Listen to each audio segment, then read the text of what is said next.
1973. The nation's president, Richard Hickson.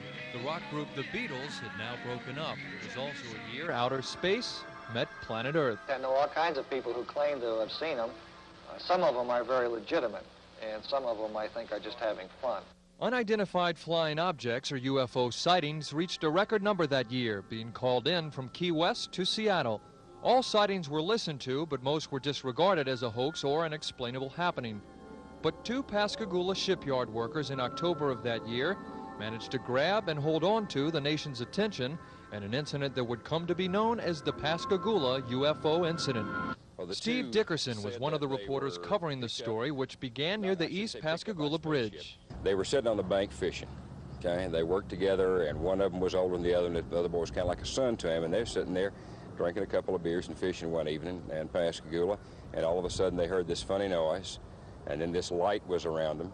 And they said that the craft kind of hovered over a while, and then it more or less almost landed, and these strange creatures just sort of floated out. And took them inside the spaceship.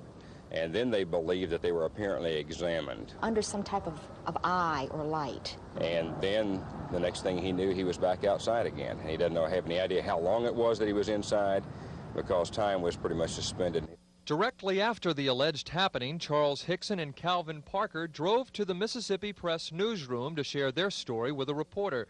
There they met housekeepers and sisters-in-law Catherine and Dorothy Smith. So we told them that they couldn't come in here. They had to go to the police station and tell them. And he just kept asking us would we let him in, you know.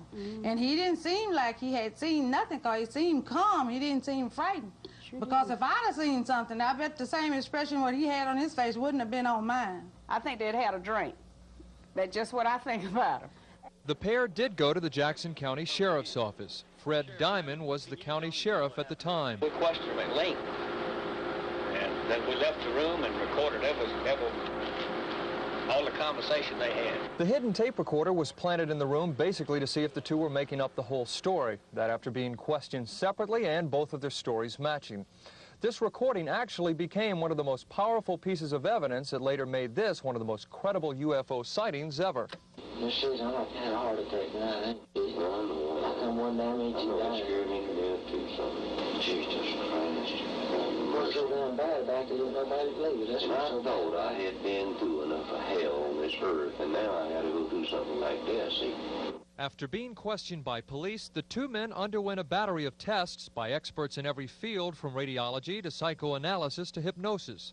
Pascagoula's Julius Bosco was one of the first physicians to examine the men. I remember meeting them was fairly early Saturday morning, about 8 or 8:30, before really the news media or anyone else had gotten to them. I was a casual visitor visiting Mr. Walker, who owned the shipyard and who was their employer. I was fascinated with what they said, and I found it difficult to accept everything that was said. However, I believe that they were sincere. I do not believe that either of them at that time was putting on. Whether or not anyone believed the story, most experts said they believed that the men believed. And once the local and national press captured this story, this small fishing trip had landed a media trophy. UFOs first soared into the news in this country. It was unbelievable. It's hard to believe that there could be that much reaction in such a short period of time. And it was a total mix of reaction from, I don't believe this for nothing, you know this is bogus, these guys have got to be crazy, to it's neat that we really have been contacted. Isn't this terrific and exciting? To we're having a party at the house tonight with shotguns on the front porch, and if those suckers land here, we're going to shoot them.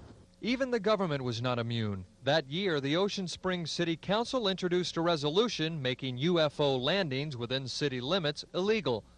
Meanwhile, Charlie Hickson was becoming an overnight celebrity, appearing on national talk shows and in a UFO movie.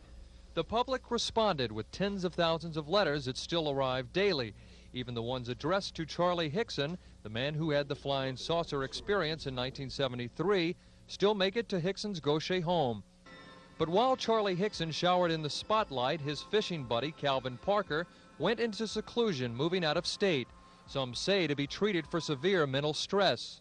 Hickson says he too, along with his family, suffered greatly from the incident. He decided to make this experience pay him back. You can now get your copy of their own personal story. Hickson co-authored a book detailing the events of his story, and he appears regularly on a cable talk show in Pascagoula with his recently reunited buddy Calvin Parker, who has come out of seclusion talking.